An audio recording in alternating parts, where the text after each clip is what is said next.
സംസ്ഥാനത്തെ ഉഷ്ണതരംഗ സാധ്യത കണക്കിലെടുത്ത് മെയ് 6 വരെ പ്രൊഫഷണൽ കോളേജുകൾ ഉൾപ്പെടെയുള്ള വിദ്യാഭ്യാസ സ്ഥാപനങ്ങൾക്ക് അവധി പ്രഖ്യാപിച്ചു. മുഖ്യമന്ത്രി പിണറായി വിജയന്റെ അധ്യക്ഷതയിൽ ചേർന്ന ദുരന്ത നിവാരണ അതോറിറ്റിയുടെ യോഗത്തിലാണ് തീരുമാനം. വാർത്തയുടെ കൂടുതൽ വിശദാംശങ്ങളുമായി ജയൻ ചേരുകയാണ്. ജയൻ, സംസ്ഥാനത്ത് ഇപ്പോൾ ചൂട് വർദ്ധിച്ചു വരുന്നൊരു സാഹചര്യമാണ്. ഈ ഒരു സാഹചര്യത്തിലാണ് ഇപ്പോൾ ഇത്തരത്തിൽ മെയ് 6 വരെ പ്രൊഫഷണൽ കോളേജുകൾ ഉൾപ്പെടെയുള്ള വിദ്യാഭ്യാസ സ്ഥാപനങ്ങൾക്ക് അവധി നൽകിക്കൊണ്ടുള്ള ഒരു തീരുമാനത്തിലേക്ക് എത്തിയിരിക്കുന്നത്. മുഖ്യമന്ത്രി പിണറായി വിജയന്റെ അധ്യക്ഷതയിൽ ചേർന്ന ദുരന്ത നിവാരണ അതോറിറ്റിയുടെ യോഗത്തിലായിരുന്നു തീരുമാനം. എന്തെല്ലാമായിരുന്നു തീരുമാനം? ഒപ്പം തന്നെ എന്താണ് വിശദാംശങ്ങൾ?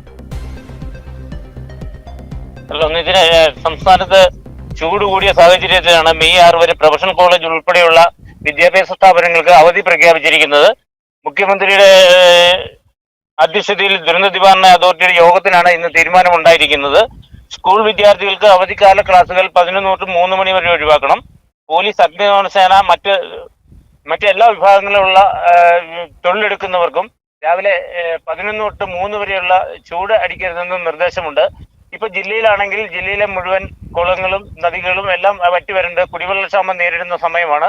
മാത്രമല്ല എല്ലാ കാർഷിക വിളകളും ഇപ്പോൾ കരിഞ്ഞുണങ്ങിയ അവസ്ഥയിലാണ്.